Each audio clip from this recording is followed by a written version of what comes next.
Good afternoon. We are bringing you updates on the situation in Ukraine on ST Live. Thanks for joining us. US President Joe Biden has delivered his first State of the Union speech that concluded a short while ago, where he addressed Russia's invasion of Ukraine. In it, he had some strong words for his Russian counterpart, President Vladimir Putin. Putin's latest attack on Ukraine was premeditated and totally unprovoked. He rejected repeated efforts at diplomacy. He thought the West and NATO wouldn't respond. He thought he could divide us at home, in this chamber, in this nation. He thought he could divide us in Europe as well. But Putin was wrong. We are ready. We are united, and that's what we did. We stayed united. Mr. Biden also spoke about the economic cost of the war in Ukraine and said the U.S. and its allies will tap on its oil reserves to combat inflation and rising prices around the world. Tonight, I can announce the United States has worked with 30 other countries to release 60 million barrels of oil from reserves around the world.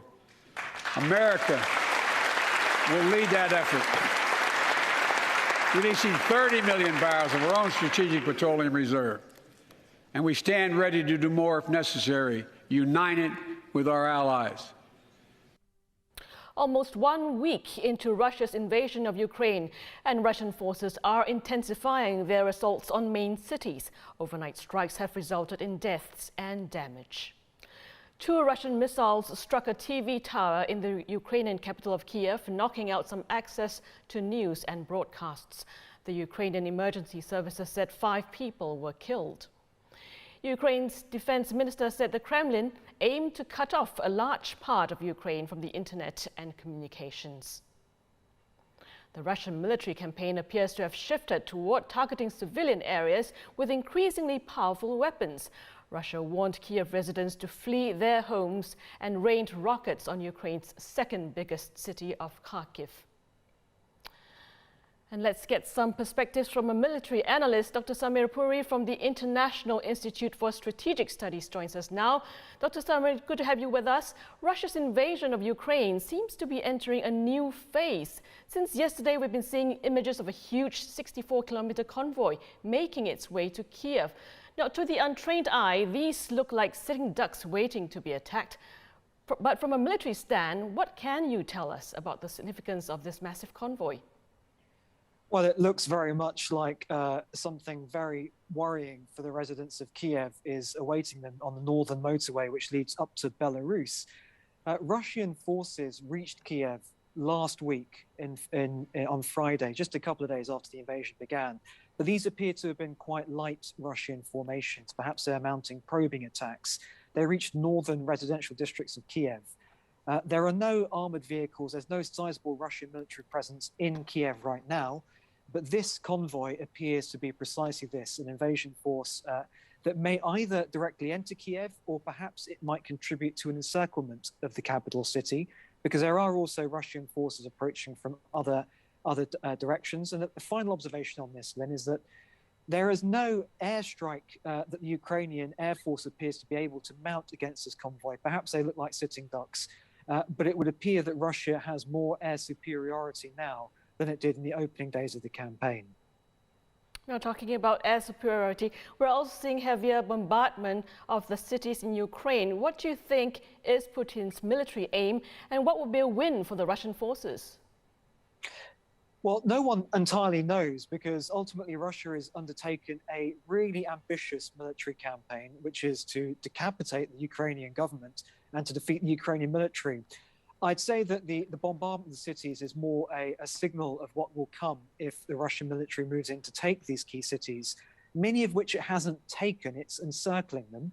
But what does Russia's military want to achieve? I think in this instance, it would be to defeat Ukraine's military in a very particular way. And I'd also draw a viewer's attention to something we're not really talking about, which is the eastern part of Ukraine.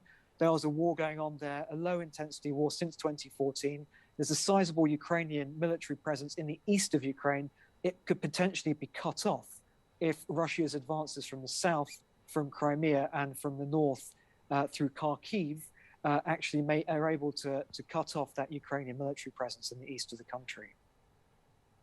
Now, let's take it back a little bit. Putin has said he will deal with any NATO countries that get involved in a military way. One has to ask if Russia at this point is really capable of waging a full-scale Cold War-style war with Europe.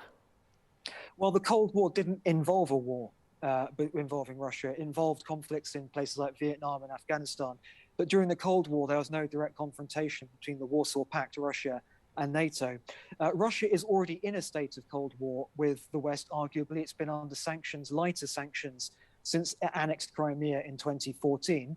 But it appears that Putin and his inner circle have priced in and accept a total isolation from the Western-run parts of the global economy. It seems that they will accept things like companies like Apple banning their products in Russia, things like Russian airlines not being able to fly into Western countries. It appears that Putin wants to pay and is capable of absorbing a very high cost for what he sees as an existential crisis, which is Ukraine's drift westward into wanting NATO and EU membership. Thank you very much for your insights. Dr. Samir Puri from the International Institute for Strategic Studies. Now, meanwhile, Ukrainian Foreign Minister has called on his Chinese counterpart Wang Yi in a phone call asking for help from Beijing in mediating a ceasefire with Russia.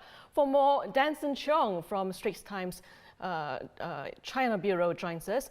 Danson, Kuleba said Ukraine is willing to strengthen communications with China and looks forward to China playing a role in realizing a ceasefire. What is the Chinese reaction to this? Lynn, it's so far been positive.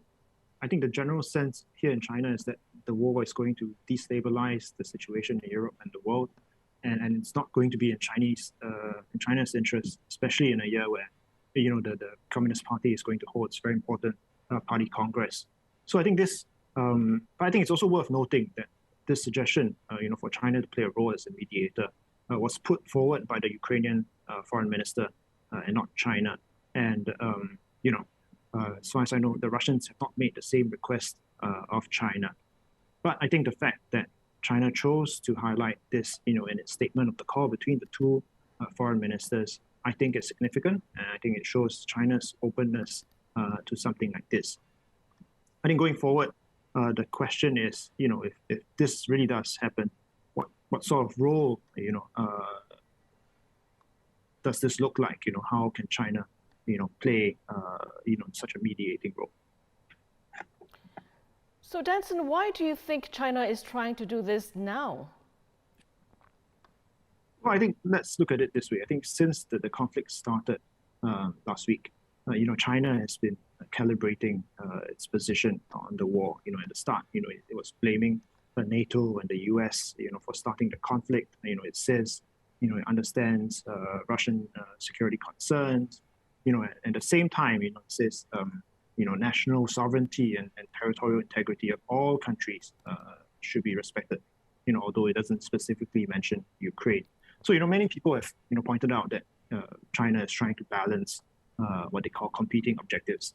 On the one hand, its strategic partnership with Russia is important, because of growing competition with the West. At the same time, China needs to maintain its connections to the rest of the world. And it needs to ensure, that it can continue to do business and doesn't, ruin its relations with Europe and the US. But it's come under fire for this contradictory position. The Chinese say the situation is complex, so their position is also necessarily complex.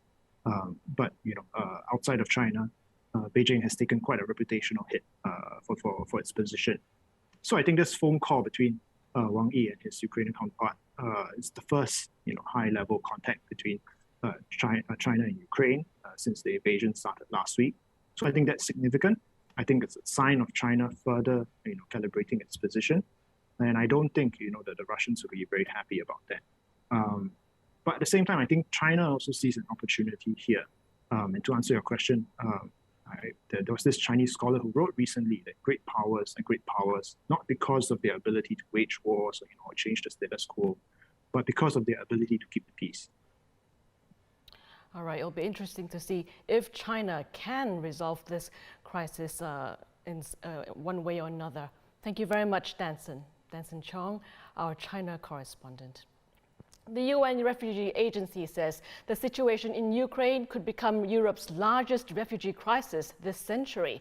More than 600,000 refugees believed to have fled Ukraine to neighboring countries so far. Most have moved to Poland, Hungary, Moldova, Romania, Slovakia, while others have made their way towards various other European countries. The UN agency says there has been much solidarity and hospitality from the countries receiving refugees, including from the authorities and local communities. Joining thousands of refugees fleeing to Poland on foot is Hollywood actor Sean Penn. He was in the Ukrainian capital to film scenes for his documentary on Russia's invasion. In a Twitter post, he said he had to abandon his car near the Polish border and walk several miles into Poland. And as always, you can follow the latest updates and reactions on the Ukraine crisis at straitstimes.com. And remember to hit subscribe to stay informed. Do activate the bell icon on YouTube and you will be notified the next time we go live. I'm Lin Li Fu. Thanks very much for watching.